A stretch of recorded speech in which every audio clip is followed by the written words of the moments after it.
সারা দুনিয়ার মধ্যে সবচেয়ে বড় মুফতি সাহেব মনে করে ডক্টর জাকির নায়েক সাহেব।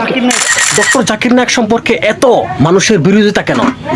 হাফিজাহুল্লাহ তার বক্তব্য নিয়ে ইখতিলাফ আছে। আমি জাকির নায়েককে কাফের বলেছি। তিনি কোনো উস্তাদের কাছ থেকে শিখেনি কোনো ইসলামিক বিষয়, কোনো আরবি? আসসালামু আলাইকুম ওয়া রাহমাতুল্লাহি ওয়া বারাকাতুহু। আজকে আমরা আবার নিয়ে আসছি আপনার জন্য আরেকটি সুন্দর ইসলামিক ভিডিও।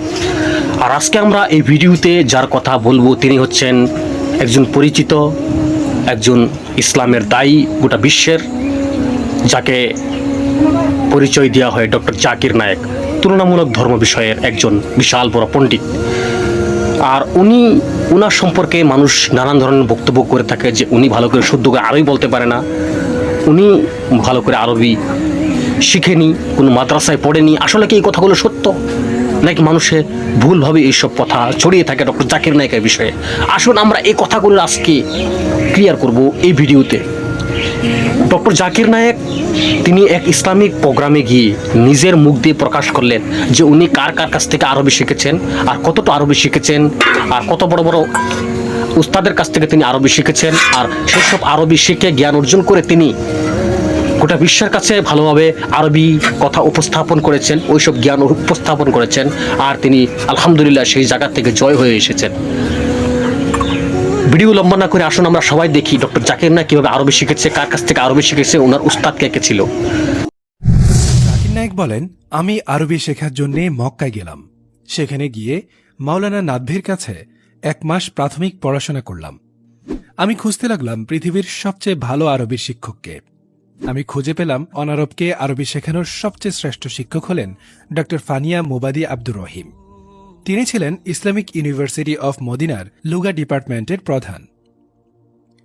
1997 সালে আমি তার সাথে দেখা করতে মদিনায় গেলাম। লোকজন বলল, তিনি তোমাকে পড়াবেন না, তিনি তো পিএইচডি ছাত্রদের পড়ান। আমি বললাম, ঠিক আছে, একবার চেষ্টা করেই দেখি, চেষ্টা করতে তো আর অসুবিধা নেই। আমি তার কাছে গিয়ে বললাম, আমি জানি আপনি আরবি পড়ানোর জন্য বিশ্বের শ্রেষ্ঠ শিক্ষক, আমি আপনার কাছে আরবি পড়তে চাই। তিনি বললেন, ডাক্তার জাকির, তুমি কি কয়েক মাস আগে মদিনায় একটি প্রোগ্রামে আলোচনা করেছিলে? আমি বললাম, জি স্যার, করেছি। ওই প্রোগ্রামে আমি সামনের সারিতে বসা ছিলাম। তোমার আলোচনা শুনে আমি মুগ্ধ হয়েছি। আমি তোমাকে সহযোগিতা করব, তুমি কি চাও বলো। আমি চাই আপনি প্রতিদিন কিছু সময় আমাকে দিন।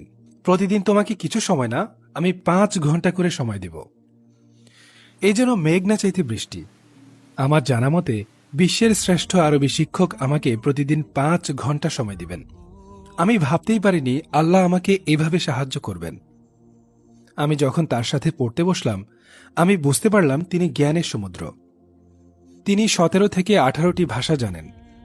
জোহর থেকে মাগরিব পর্যন্ত প্রতিদিন 5 ঘন্টা তার কাছে পড়তে লাগলাম। মাঝখানে আসরের নামাজের বিরতি। আরবি শেখা ছাড়াও নানান বিষয়ে তাকে প্রশ্ন করলাম। অমুসলিমরা ইসলাম নিয়ে কি কি প্রশ্ন করে সেগুলোর তালিকা তো আমার কাছে ছিলই, ফলে একটার পর একটা প্রশ্ন করেই যেতাম আর তিনি উত্তর দিতেন। অমুসলিমরা কোরআনের ব্যাকরণগত ভুল ধরত, তিনি সেগুলোর জবাব আমাকে শিখিয়ে দেন।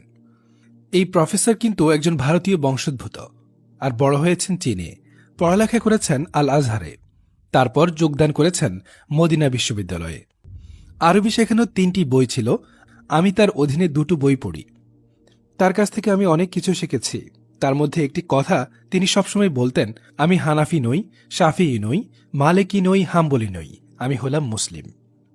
তিনি ছিলেন আমার প্রথম অফিসিয়াল শিক্ষক। এর আগে আমি এরকম কারো কাছে দিন সম্পর্কে আনুষ্ঠানিক শিক্ষালাভ করিনি।